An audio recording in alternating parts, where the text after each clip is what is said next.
guys, and welcome to today's Sunday prep video. So the first thing I started out with were some vegan breakfast sandwiches. I make these a lot of different ways using either chickpea flour, lentil flour, but today I used mung beans, and I have a whole recipe video on these breakfast sandwiches I can link down below. The next thing I started in the morning was a loaf of the no-knead bread. This is the Dutch oven bread, and it's so easy. So this was after the first rise. I let it rise for about 3 or 4 hours in the morning, and then I let it rise again on this floured surface under a towel while the Dutch oven was heating up. And this is how it turned out. You bake it with 20 minutes with the lid on and 20 minutes off. The next thing I did was throw together a couple Crockpot meals. So I had some butternut squash soup that I had frozen, and I decided to turn this into like a little bit of a curry. So I added the butternut squash soup, half a can of coconut milk, 1 bag of these stir-fried vegetables, and then about a cup of red lentils that I rinsed and drained and made sure that there was no dirt on them. So after I add this all to the crock pot, I just add a couple seasonings in there, and I cooked this on high for maybe 6 to 8 hours. I had it going all day until I packaged it up.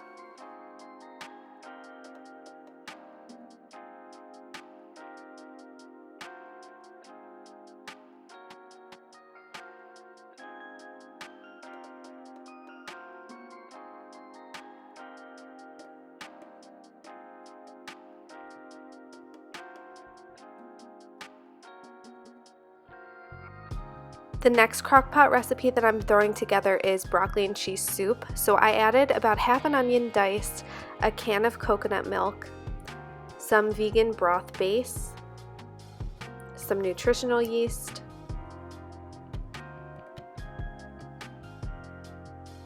some chopped garlic,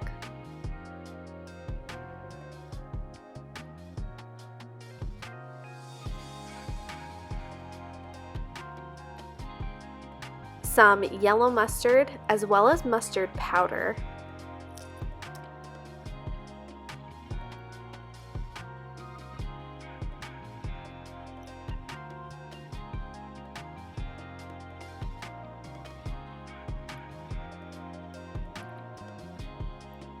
some garlic powder, onion powder, and then just some salt. Now usually when I make this recipe, I make the vegan potato cheese sauce and add that in, but I figured since I was blending it anyway, I would just add some shredded potatoes and carrots to the crock pot along with the broccoli and everything else, and then just blend it all in the end, and it actually turned out fine and was really easy. So I don't know if there's a difference either way in the taste, but I feel like it turned out the same. So I just let that cook again on high for about 6 to 8 hours. So the next recipe I'm whipping up is some pasta salad. So I made a quick little dressing with the vegan cream cheese, green goddess seasoning from Trader Joe's, and lemon pepper seasoning. And then in this bowl I have some fresh corn, cucumbers, lemon zest, cilantro, and green onions. And then all I'm going to do is boil up this pasta and run it under cold water so it's nice and cold, and mix everything together. The next thing I'm making are date bites that are like Snickers date bites. So I take these dates and I just cut them in half, and then in the middle I put some peanut butter. And then once I do all that, I coat them in melted chocolate and sprinkle some peanuts on top, and then leave them in the refrigerator. They are so good and really healthy. They're a nice little quick treat, especially at night, like after you eat dinner and you're craving something sweet. So those were really good, and dates are really healthy for you.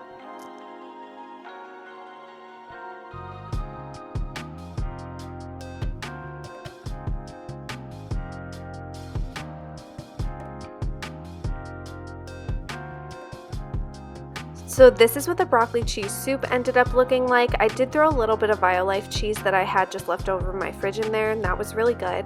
And then this was the curry that I made, and that turned out really good. And the pasta salad. And all of these meals fed us the entire week. We had so much left over. I love doing these preps on Sunday because you never know what the week is going to throw at you, and it's really nice to have your meals already taken care of. So I hope you guys like this video. Let me know if there's anything else you would like to see. Thanks so much for watching. Make sure you subscribe. Bye guys.